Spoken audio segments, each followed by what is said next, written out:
Hello everyone, welcome back to Language Link Up. Today we are diving into part 2 of our series on our planet in the solar system. Let's get started. We have done till here and move to the planets. The word planet is derived from the Greek word प्लांटिया which means wanderer. इसका मतलब क्या होता है? Wanderer यानी कि a traveller. Wanderer means traveller, एक यात्री. इसका मतलब क्या होता है? यात्री. तो जो हमारा प्लैनेट वर्ड है वो किससे लिया गया है? ग्रीक से, ग्रीक लैंग्वेज से लिया गया है, जिसका ग्रीक लैंग्वेज में जो वर्ड होता है वो क्या होता है? प्लांटिया. प्लांटिया का जो मीनिंग है वो क्या होता है? पैसेंजर, वॉन्डरर जिसको बोलते हैं. दिस नेम इज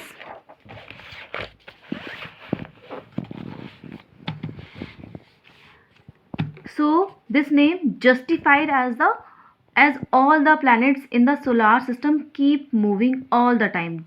जैसे कि सभी पैसेंजर्स होते हैं वो क्या करते रहते हैं? मूव करते रहते हैं एक जगह से दूसरी जगह. वो क्या करते रहते हैं? ट्रैवल करते रहते हैं.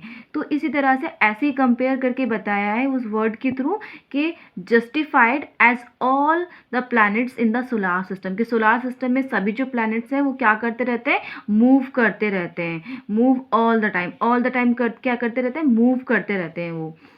All the planets rotate on their own axis and revolve around the sun on their particular fixed path. और क्या करते हैं ये? All the planets. तो जितने भी हमारे प्लैनेट्स हैं, कितने प्लैनेट्स हैं? 1 2 3 4 5 6 7 8, टोटल 8 प्लैनेट्स हैं.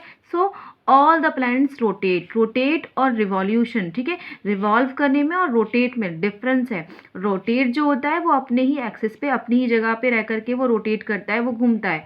रिवॉल्व होता है, वो रिवॉल्व क्या करता है? उसके अराउंड घूमता है, उसके आसपास वो चक्कर लगाता है, ठीक है. तो all the planets rotate on their own axis. तो अपनी जगह बने रहकर वो क्या करते रहते हैं? रोटेट होते रहते हैं. एंड रिवॉल्व अराउंड द सन. और सन का वो रिवॉल्व करते हैं on their particular fix path. जो उनका एक रास्ता है उस रास्ते से वो वहाँ पे रिवॉल्व करते हैं. These paths are called orbit. उस पाथ को क्या बोलते हैं हम? ऑर्बिट बोलते हैं. जिस पाथ से वो क्या करते हैं? रिवॉल्व करते हैं. रिवॉल्व, ठीक है. तो all the planets spin anti clockwise. ठीक है, दो टर्म्स होते हैं, क्लॉकवाइज एंड एंटी क्लॉकवाइज. तो जो प्लैनेट्स हैं, तो all the planets spin anti clockwise. वो क्लॉकवाइज, जैसे कि जो क्लॉक के हैंड होते हैं ना, तो हैंड के ऑपोजिट साइड से वो ऐसे चलते हैं. But only Venus and Uranus spin in the clockwise. तो दो हमारे क्या हैं? दो प्लैनेट हैं जो कैसे मूव करते हैं? क्लॉकवाइज डायरेक्शन में चलते हैं, east to west. Uranus is the only planet that rotates on its side. तो यूरेनस हमारा एक ऐसा प्लैनेट है जो क्या, जैसे किस पे रोटेट करता है? अपनी ही साइड पे रोटेट करता है, वो अपने एरिया पे. Each planet takes different time to rotate and revolve around the sun. तो जितने भी प्लैनेट्स हैं, टोटल 8 प्लैनेट्स हैं, उन सबको अपना एक अलग अलग टाइम लगता है, सबको रोटेशन कंप्लीट करने में, रिवॉल्व होने में, ठीक है. सन के अराउंड रिवॉल्व करने में सबको अलग अलग अपने हिसाब से टाइम लगता है, क्योंकि सबका पाथ अलग है. कोई सन के बहुत क्लोज है, ठीक है, थोड़ा, कोई थोड़ा दूर है, कोई बहुत दूर है. तो सबका एक अलग अलग टाइम लगता है. There are 8 planets in our solar system as we have counted before. So how many planets were there? 8 planets we have counted. So there are 8 planets in our solar system according to the distance from the sun. These planets are Mercury, Venus, earth, Mars, Jupiter, Saturn, Uranus and Neptune. अगर हम सन के हिसाब से लें, ठीक है, सन के हिसाब से ये वाला सीक्वेंस रखेंगे हम ऐसे करके. तो सबसे पहले कौन सा है हमारा? मर्करी, फिर Venus, then Earth, Mars, Jupiter, Saturn, Uranus and Neptune. तो ये सीक्वेंस कौन सा वाला रहा हमारा? अर्थ के क्लोज से, ठीक है, ये वाला सीक्वेंस रहा. द फर्स्ट 4 प्लैनेट्स, जो फर्स्ट 4 प्लैनेट्स हैं, कौन कौन से? मर्करी हो गया हमारा, वीनस हो गया हमारा, अर्थ हो गया और मार्स, ठीक है. तो ये चारों planet are called the inner और टेरेस्ट्रियल प्लैनेट्स. इनको क्या बोलते हैं? या तो इनर प्लैनेट्स बोलेंगे या टेरेस्ट्रियल प्लैनेट्स बोलेंगे. क्यों बोलेंगे? Because these are made up of rocks. क्यों? क्योंकि ये रॉक्स के बने हैं, ये इसलिए, ठीक है. टेरेस्ट्रियल यानी क्या होता है? वर्ल्डली प्लैनेट्स, ठीक है. तो Jupiter, Saturn, Uranus and Neptune are called outer planets. इनको आउटर प्लैनेट्स बोलते हैं। किस किस को? जो बाकी के जो लेफ्ट कितने रह गए थे, 4 रह गए थे, ठीक है। तो इन 4 को 1 2 3 4 इनको, तो Jupiter, Saturn, Uranus and Neptune are called outer planets. इनको आउटर प्लैनेट्स बोलते हैं। They are also called the gas giants as they are mostly made up of gases with a very small rocky core। तो जो इनका जो core है वो कैसा, बहुत रॉकी है, ठीक है। और ये जो किसके बने, बहुत गैसेस के बने हुए, गैसियस जाइंट वाले हैं, इसीलिए। तो Saturn and Uranus also have faint rings around them. जो सैटर्न है हमारा, और कौन सा, और यूरेनस। सैटर्न की तो देखो रिंग क्या है हमारी, विजिबल है, ठीक है, लेकिन यूरेनस की हमें विजिबल नहीं है। तो इसीलिए यहाँ पे क्या कहा गया है कि Saturn and Uranus also have faint rings around them. Faint rings means ऐसी रिंग जो कम विजिबल होती है, लेस विजिबल होती है। So some special features of planets, कुछ स्पेशल फीचर्स हैं प्लैनेट्स के, जिनको समझेंगे तो हमें और ज़्यादा प्लैनेट्स के बारे में क्या हो जाएगी, नॉलेज एक्वायर हो जाएगी। So first is mercury. It is the smallest planet and is closest to the sun. As we can see, it is close to the sun. So it is the smallest, सबसे छोटा है ये planet and सबसे ज़्यादा close है sun के, सबसे ज़्यादा पास है। It takes only about 88 days to complete one revolution around the sun on its orbit। तो इसको अपने रास्ते से ज़्यादा कितना ट्रैवल करेगा, सन के बहुत क्लोज है तो सबसे कम टाइम लग रहा है इसको। कितना टाइम लग रहा है, 88 डेज लग रहे हैं इसको कंप्लीट करने में, अपने रिवॉल्यूशन को, वन रिवॉल्यूशन को। देन है हमारा Venus.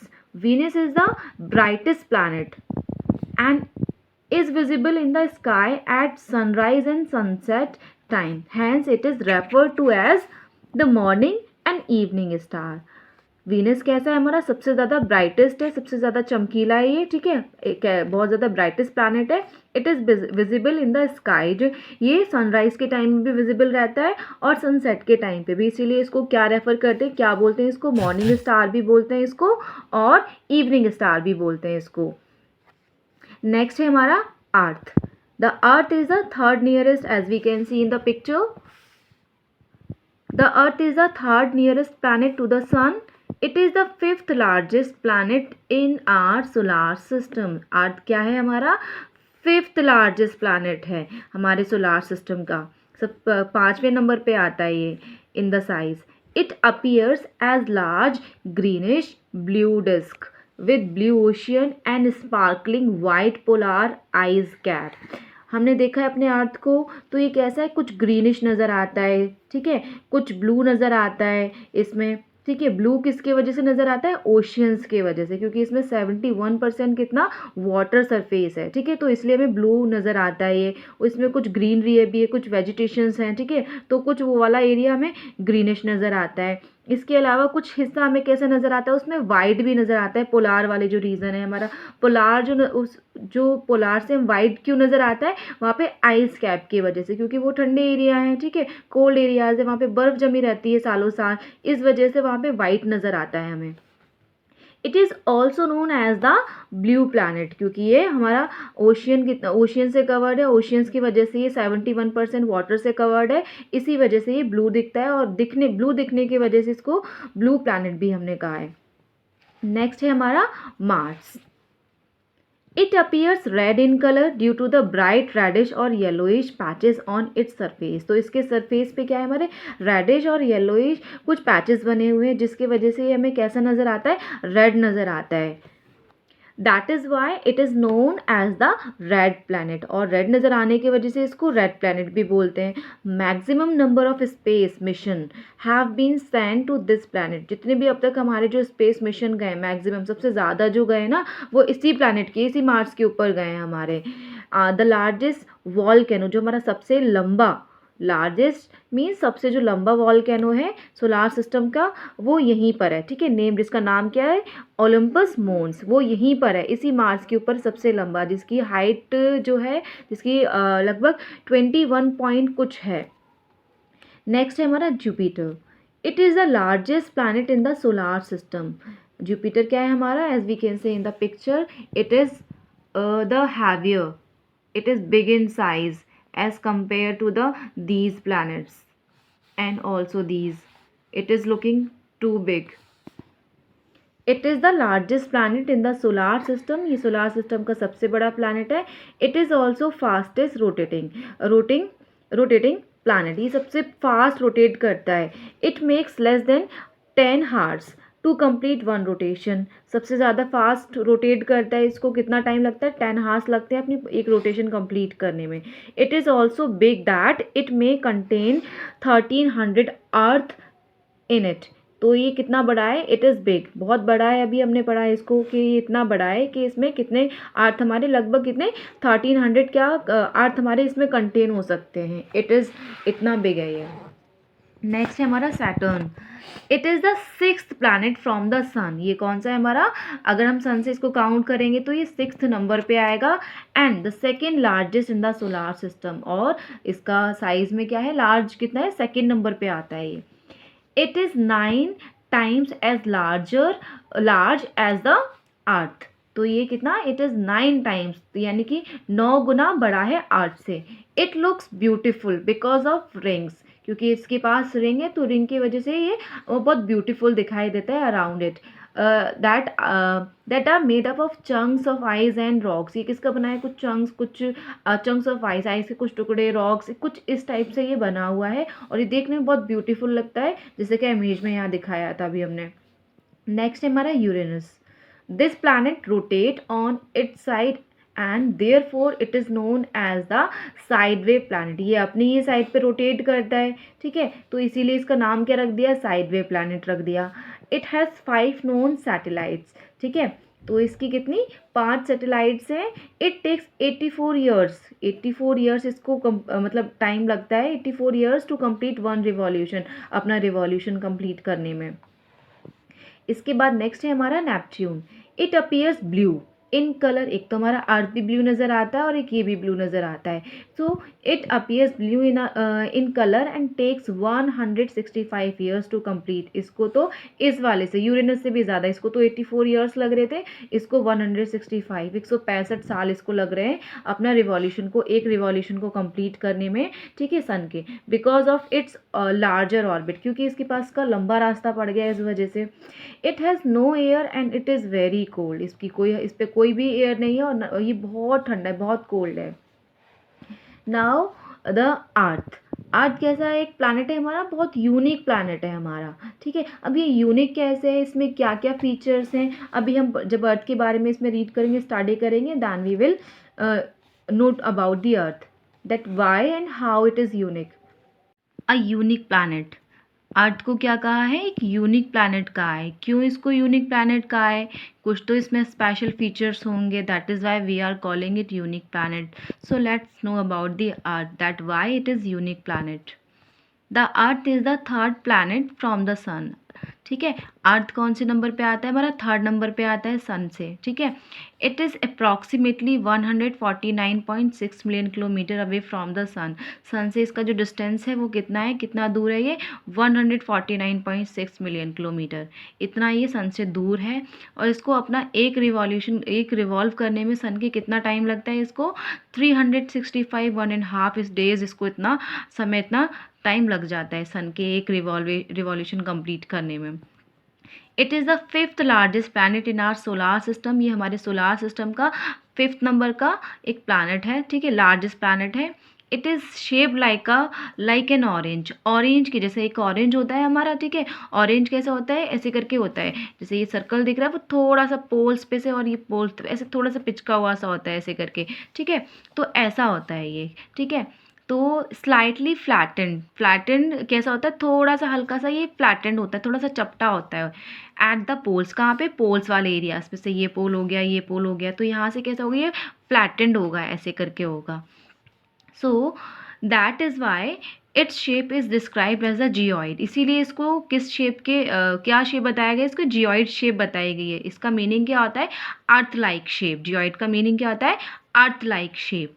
It is considered as the unique planet because of the following reason. तो इसको बहुत सारे रीजन्स है वैसे तो, ठीक है. इसके यूनिक फीचर्स जो हम बोलते हैं ना, यूनिक प्लैनेट क्यों बोला, इसके यूनिक फीचर्स है, that is why we are calling it unique planet. So first reason is it is only planet in the solar system to have water on its surface. बाकी हमने इतने सारे planets के बारे में पढ़ा, तो उनमें हमने अभी तक किसी भी planet पे नहीं पढ़ा कि इस पे water है या नहीं. ठीक है, अभी ये हमारे पास पहला planet आया अर्थ, जिसके ऊपर हम क्या पढ़ रहे हैं कि water है इसके surface पे. ठीक है, जैसे कि 71% water है, that is why it is looking blue. Water also exist in the air in the form of vapour. तो वाटर तो ये हमें ब्लू दिख रहा है, इसके अलावा और कैसा वाटर है यहाँ पे, एयर की फॉर्म में भी यहाँ पे वाटर वेपर की फॉर्म में भी यहाँ पे वाटर एग्जिस्ट करता है, वाटर मौजूद है यहाँ पे. Under the surface in the form of ice cap and glaciers and aquifers water occupies about 71% of total surface of the earth. यानी अलग अलग फॉर्म में यहाँ पे वाटर है. ठीक है, यहाँ पे ग्लेशियर्स की फॉर्म में है, ठीक है, आइस कैप की फॉर्म में है, ठीक है, वाटर वेपर की फॉर्म में है, अलग अलग फॉर्म में यहाँ पे टोटल कितना सारा वाटर, 71% टोटल इसकी सरफेस पे क्या है, वाटर हमारे पास अवेलेबल है. तो इसीलिए क्या हो जाता है, इसका एक यूनिक फीचर हो जाता है कि वाटर यहाँ पे इतने परसेंट में अलग अलग फॉर्म में एग्जिस्ट करता है. नेक्स्ट है हमारा, नेक्स्ट रीज़न क्या है, when astronauts first saw the earth from the outer space. जब एस्ट्रोनॉट जब गए स्पेस पे, ठीक है, और उन्होंने इसको आउटर स्पेस का देखा, बाहर से देखा, तो इट अपीयर ब्लू, ये नीला नीला दिखाई दिया कलर में, ड्यू टू द क्यों, वाटर की वजह से. Water present all over it, क्योंकि पूरा ये किससे कवर्ड है, वाटर से कवर्ड है. That is why the earth is called the blue planet. इसीलिए इसको क्या कहा, ब्लू प्लैनेट कहा. Because of its perfect distance from the sun. अब ये सन से बिल्कुल परफेक्ट डिस्टेंस में है, ना बहुत दूर है, ठीक है, और ना बहुत पास है. ठीक है, तो इट्स टेम्परेचर इज़ मॉडरेट. तो यहाँ का टेम्परेचर भी कैसे रहता है, मॉडरेट रहता है, ना बहुत ठंडा होता है, ना बहुत यहाँ पे क्या रहती है, गर्मी रहती है. It is neither too hot, ना ही तो बहुत गर्म होता है, और नॉर टू कोल्ड, ना बहुत ठंडा होता है. That is the reason the earth is the only planet in the solar system where life exists. यही रीज़न क्या है यहाँ पे कि अर्थ के ऊपर क्या हमारे यहाँ पे लाइफ एग्जिस्ट करती है. ठीक है, blue planet. Next, because of its perfect distance from the sun its temperature is moderate. अब इसका डिस्टेंस क्या है सन से, डिस्टेंस कैसा है इसका, परफेक्ट है, ना बहुत दूर है और ना बहुत ज़्यादा पास है. That is Y temperature is moderate. इसीलिए जो यहाँ का जो टेम्परेचर है वो कैसा है, मॉडरेट रहता है. मॉडरेट मीन्स ना ही तो बहुत ज़्यादा हॉट होता है, बहुत गर्म होता है, ना ही बहुत ज़्यादा ठंडा होता है. That is the reason the earth is the only planet in the solar system where life exist. इसीलिए यही रीज़न है कि अर्थ के टेम्परेचर, रीज़न क्या है कि अर्थ का जो टेम्परेचर है, इसी टेम्परेचर की वजह से यहाँ पे लाइफ एग्जिस्ट करती है. अदरवाइज़ यहाँ पे टेम्परेचर बहुत हाई होता तो लाइफ यहाँ पे एग्जिस्ट ही नहीं करती, लाइफ पॉसिबल ही नहीं होती. या बहुत ठंडा होता है जैसे पोलार पे होता है, तो वहाँ पे कोई वेजिटेशन नहीं होती, कुछ भी नहीं होता, तो लाइफ एग्जिस्ट ही नहीं करती है वहाँ पे. तो यहाँ के टेम्परेचर की वजह से यहाँ पे लाइफ एग्जिस्ट करती है. Next, the earth has atmosphere. As we have already learned this thing, the earth has atmosphere. बाकी किसी और प्लैनेट के पास एटमॉस्फेयर नहीं है, अर्थ के पास है, which contains life giving gases, oxygen and other useful gases. जिसमें क्या है, हमारी बहुत सारी लाइफ गिविंग गैसेस है, लाइक ऑक्सीजन, और बहुत सारी गैसेस हो गई हमारी. ठीक है, so in ancient times people thought that the earth is flat in shape. Ancient time में क्या था, लोग सोचते थे भाई अर्थ की शेप कैसी है, फ्लैट है.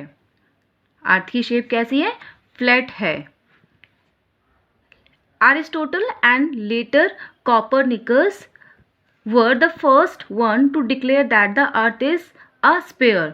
ये दोनों अरिस्टोटल और कॉपरनिकस, इन्होंने क्या किया, डिक्लेयर किया कि भाई जो अर्थ है कोई फ्लैट नहीं है शेप में, कैसी है, ये स्पेयर है. ठीक है, राउंड शेप में नहीं है, स्पेयर ऐसी वाली शेप में है. ठीक है, हल्की सी टिल्टेड है, ठीक है, हल्की सी झुकी हुई है, और पूरा राउंड शेप में नहीं है ये. It bulge at the equator. जो इक्वेटर है, this is our earth and this is our equator. तो इक्वेटर के साइड से ये कैसी है, बल्ज है, ये उभरी हुई है थोड़ी सी, ऐसे करके है, ऐसे उभरा हुआपन है इसमें. And equator is flat at the poles. और पोल्स पे से कैसी है, फ्लैट है ये. पोल्स पे से कैसी है, दोनों ही, साउथ पोल से और नॉर्थ पोल से फ्लैट है ये. It's equatorial diameter is more than it's polar diameter. ठीक है, अब आप खुद सोच सकते हो कि भाई ये पोलार है, पोलार पे जो इक्वेटर ये जो होगा हमारा डायमीटर ये तो कम ही होगा और इक्वेटर पे ज़्यादा होगा, क्योंकि यहाँ से कैसे बल्ज है ये उभरा हुआ है तो यहाँ डिस्टेंस ज़्यादा है, तो यहाँ पे कैसा होगा डायमीटर ज़्यादा होगा, मोर होगा, और पोल पे कैसा रहेगा, कम रहेगा इसका diameter. The presence of land water and air on the earth gives it a unique position in the solar system. तो सोलार सिस्टम में जो एक इसको यूनिक पोजीशन मिली है, क्यों मिली है, क्योंकि इसके पास सफिशिएंट लैंड है जिसके ऊपर हम वेजिटेशन करते हैं, वाटर है जो जिसको हम अपने लिए यूज़ करते हैं, कंज्यूम करते हैं, एयर है जिसको हम ब्रीथ करते हैं। तो that these are the reason कि जिसको ये रीज़न क्या कर देते हैं, यूनिक बना देते हैं बाकी अदर प्लैनेट से सोलार सिस्टम के। नेक्स्ट है satellites. The satellites are small celestial bodies. Satellites क्या होती हैं, छोटी छोटी सी सेलेस्टियल बॉडीज होती हैं like star that revolve around the planets. ये किसको रिवॉल्व करती हैं, किसके अराउंड रिवॉल्व करती हैं, प्लैनेट्स के। इन द सेम वे, बिल्कुल ऐसे ही जैसे प्लैनेट्स किसके अराउंड रिवॉल्व करते हैं, सन के, ऐसे ही किसके अराउंड रिवॉल्व करती हैं, हमारे प्लैनेट्स के। They are popularly known as moon. Moon की तरीके से जानी जाती है क्योंकि मून भी हमारा किसका एग्जाम्पल है, सैटेलाइट का, but that is moon is our natural satellite. So they are generally smaller in size than the planet. तो प्लैनेट से छोटी होती हैं ये। द सैटेलाइट्स और moon of the planet Jupiter is Ganymede, which is the largest satellite in the solar system। सबसे बड़ा ये जो हमारा सैटेलाइट है सोलार सिस्टम का वो यही है, Ganymede ही है। The satellites are of two types. दो तरह की होती हैं हमारी, कौन कौन सी, नेचुरल और आर्टिफिशियल। नेचुरल तो हमारा मून है ही, आर्टिफिशियल कौन सा है, आर्टिफिशियल में हमारा मैन मेड होता है जिसको मैन ने क्या किया है, डिज़ाइन किया है। Artificial satellites are design by the scientist. कौन डिज़ाइन करता है इनको, साइंटिस्ट। किस लिए करते हैं भाई, gathered information about the universe और द कमर्शियल पर्पस। उनको बहुत सारी इन्फॉर्मेशन गैदर करनी होती है यूनिवर्स के बारे में कि भाई ये यूनिवर्स कैसे बना, कैसे वहाँ पे वर्क होता है, क्या क्या चीज़ें फॉर्म्ड है, क्या चीज़ मौजूद है वहाँ पे, क्या एग्जिस्ट करती है, लाइफ पॉसिबल है या नहीं, वाटर है या नहीं, एयर है या नहीं। तो ये सारी चीज़ें हमें कैसे पता चलेंगी, तो ये सैटेलाइट्स को भेजते हैं, सैटेलाइट्स को डिज़ाइन करते हैं ना, तो वहाँ से हमें ये सैटेलाइट्स इन्फॉर्मेशन लेके आती हैं, तब हमें ये सारी चीज़ें पता चलती हैं। तो ये क्या है, ये सब ये जो कर रहे हैं कमर्शियल पर्पस भी तो है इनका, तो कमर्शियल पर्पस से they are carried into space by rockets. किसके थ्रू भेजा जाता है इनको, रॉकेट्स के थ्रू इनको छोड़ा जाता है ऑर्बिट में, नियर द अर्थ, अर्थ के पास। वही ऑर्बिट, ऑर्बिट क्या था, द पाथ, वे, रास्ता। दे हैव मैनी यूजेस, बहुत सारे यूजेस होते हैं इनके, like they take pictures of the cloud formation. वहाँ पे जो क्लाउड फॉर्मेशन होता है, ठीक है, तो वो उसकी पिक्चर कलेक्ट करता है वहाँ से। Which help in weather forecasting, जिससे हमें किस में मदद होती है, हेल्प होती है, वेदर फोरकास्टिंग में हेल्प होती है, टीवी ब्रॉडकास्टिंग में हेल्प होती है। For example India's INSAT, India का क्या है, ये सैटेलाइट है ये, ठीक है, ये सैटेलाइट है, ये भी हमारा सैटेलाइट है, ये भी हमारा सैटेलाइट है। ये कौन से सैटेलाइट से हमारे किसके एग्जाम्पल है, आर्टिफिशियल सैटेलाइट्स के एग्जाम्पल हैं ये सारे। नेक्स्ट है हमारा ये है हमारा natural satellite, moon. Moon is the earth's only natural satellite. ये कैसा है, हमारा नेचुरल सैटेलाइट का एग्जाम्पल है।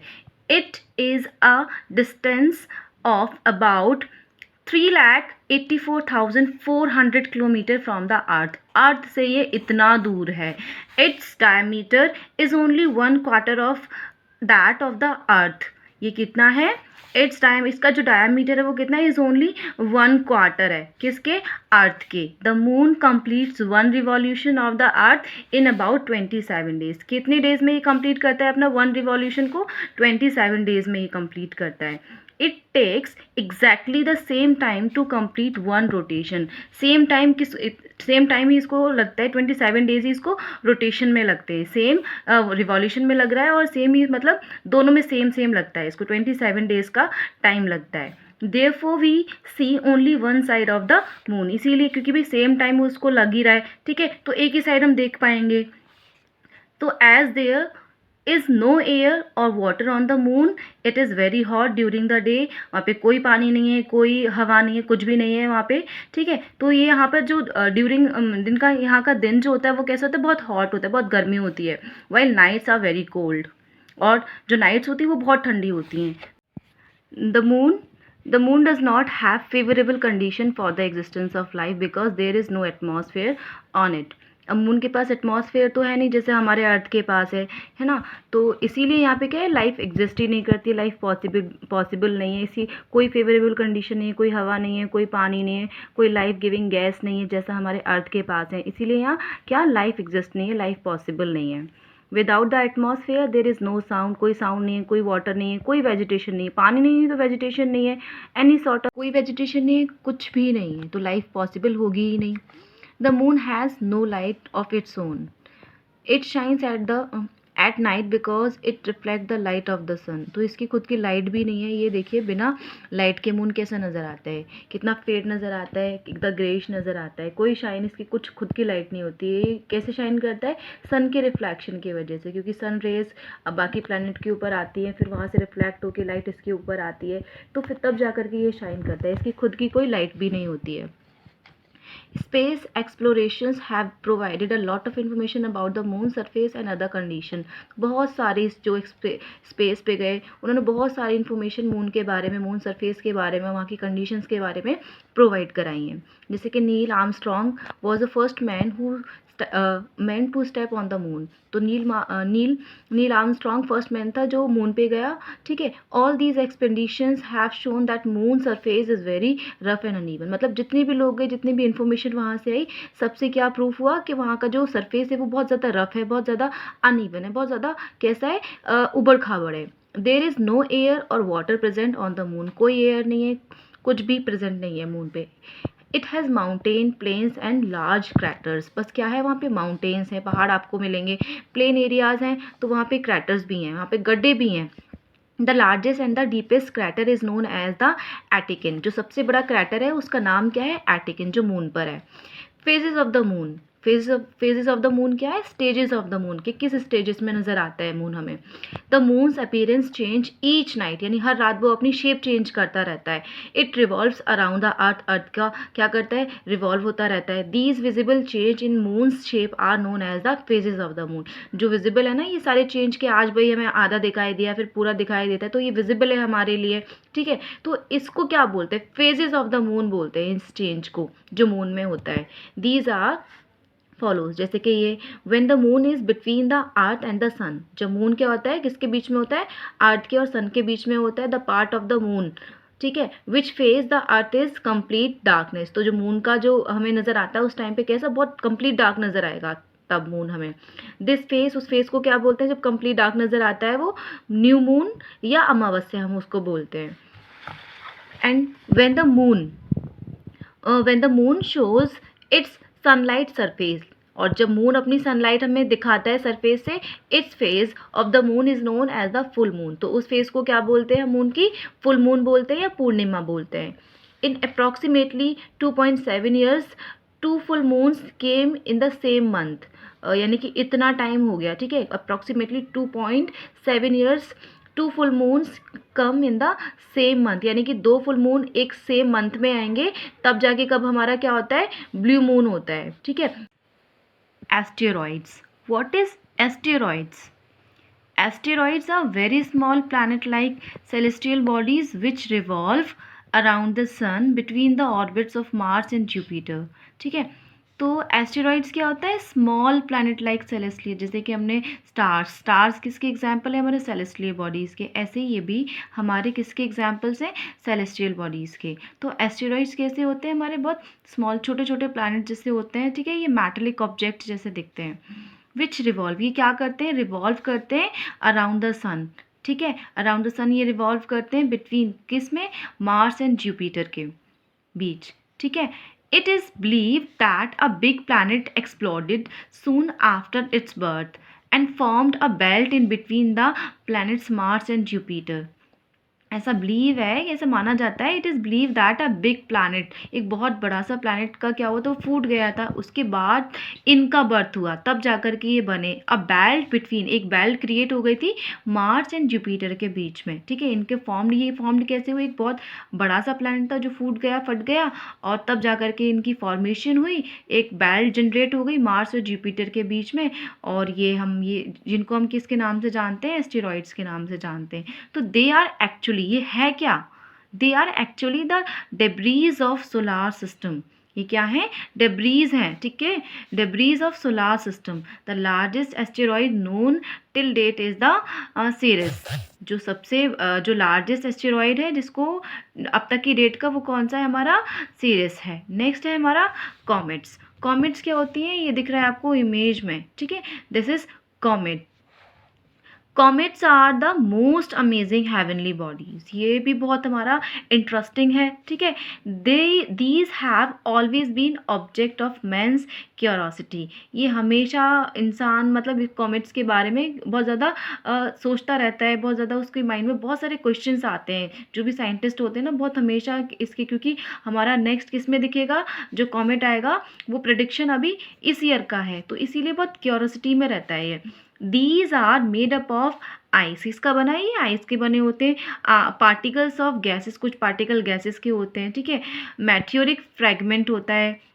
They revolve around the sun in long oval path, ठीक है। जो ओवल शेप पाथ है तो ये ऐसे ही रिवॉल्व करते हैं। They revolve around the sun, sun के ये अराउंड रिवॉल्व करते हैं और in a long oval path में। A well developed comet has a tail. जो एक हमारा पूरा एक कंप्लीट कॉमेट जिसको बोलेंगे, उसकी एक टेल होती है, जैसे कि टेल बनी है ना ऐसे करके, this is tail, which is always pointing away from the sun, ठीक है। वो किसके सन से क्या रहती है? हमेशा दूर, मतलब ऐसे दूर की तरफ जैसे ये जा रही है, ऐसी इस तरीके से रहती है। It's had is the brightest. ये जो हैड दिखता है इसका, ये वाला पार्ट, ठीक है, ये कैसे बहुत ब्राइटेस्ट रहता है पोर्शन ऑफ कॉमेट। कॉमेट का जो पोर्शन है आगे वाला हेड, ये बहुत ब्राइटेस्ट रहता है, चमकीला रहता है। Comets take years to complete one revolution on their orbit.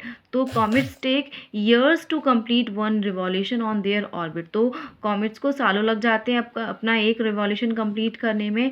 हैलीज comet, ये ठीक है, ये क्या है? Halley's comet is one of the most famous comet. ये एक बहुत फेमस कॉमेट रहा है, ये एक साइंटिस्ट थे, ठीक है, हैलीज। तो जिन्होंने इसको डिस्कवर किया था उन्हीं के नाम से इस कॉमेट का नाम भी रख दिया गया। तो बहुत फेमस रही है कॉमेट ये, which can be seen from the earth. It can be seen once in 75 and 76 years। मतलब इसको 2 बार देखा जा चुका है, 1975 में भी, फिर 1976 के अंदर इसको देखा गया। It was last seen, last time जो इसको देखा गया 1986 के अंदर इसको देखा गया। अब ऐसा प्रेडिक्ट किया जाता है कि अगेन जो इसको दोबारा जो देखा जाएगा वो कब देखा जाएगा कॉमेट को? 2061 के अंदर इसको देखा जाएगा। नेक्स्ट है meteoroids. What is meteoroids? So meteoroids the small pieces of rocks. क्या होते हैं ये? रॉक्स के छोटे छोटे पीसेस होते हैं। That revolve around the sun.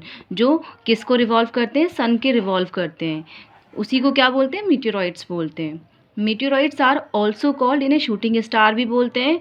This is because when they enter the earth atmosphere they start burning. जैसे ये अर्थ के एटमॉस्फेयर में एंटर करते हैं, क्योंकि हमारा अर्थ ही एक ऐसा प्लैनेट है जिसके पास क्या है? एटमॉस्फेयर है, ठीक है। तो जैसे ये इस एटमॉस्फेयर के अंदर एंटर करते हैं, ये क्या स्टार्ट हो जाते हैं? बर्न होना स्टार्ट हो जाते हैं, जलना स्टार्ट कर देते हैं। These burning pieces cause a flash of light. तो इसमें से एक फ्लैश जनरेट होती है, एक लाइट जनरेट होती है। ये उसके साथ क्या करते हैं? अर्थ की तरफ, नीचे की तरफ आते हैं, अर्थ पे आते हैं, down on the earth. They are able to cause great damage if they are large in size. अगर ये साइज़ में बहुत बड़े होते हैं और अर्थ सरफेस पे डायरेक्टली आकर के हिट कर जाती हैं, गिर जाते हैं, तो इससे बहुत ज़्यादा क्या हो जाता है? डैमेज हो जाता है, बहुत ज़्यादा नुकसान हो जाता है इससे। Meteor fragment that reach the ground are known as meteorites. जो मीटियोर के जो फ्रेगमेंट्स होते हैं, जो टुकड़े होते हैं, जो अर्थ के ग्राउंड पर पहुंच जाते हैं, ग्राउंड पे नीचे पहुंच जाते हैं, उसको क्या बोलते हैं? मीटियोराइट्स बोलते हैं। A large meteorites creates a crater. जो बड़े बड़े जो मीटियोराइट्स नीचे गिरते हैं अर्थ पे, अर्थ सरफेस पे जो गिरते हैं, उससे क्या क्रिएट हो जाता है? क्रैटर, गड्ढे क्रिएट हो जाते हैं, बन जाते हैं उससे। वेयर इट्स फॉल, जहाँ पे भी ये गिरते हैं, ठीक है। About 50,000 years ago a meteorites create a huge crater. यानी इतने साल पहले एक मीटियोराइट्स अर्थ के ऊपर गिरा था, जिसकी वजह से क्या होता है? एक बहुत बड़ा सा क्रैटर बन गया था, जिसको क्या कहा गया है? Meteor crater. ये कहाँ पर है? हमारा यूएसए का एक स्टेट है एरिज़ोना, ठीक है। यहाँ पर ये गिरा था और यहाँ पे एक बहुत बड़ा सा क्या? मीटियोर क्रैटर बन गया। यानी कि बहुत बड़ा सा इससे गिरने की वजह से क्या बन गया? क्रैटर बन गया। So this is all about this chapter and we will meet in the next video.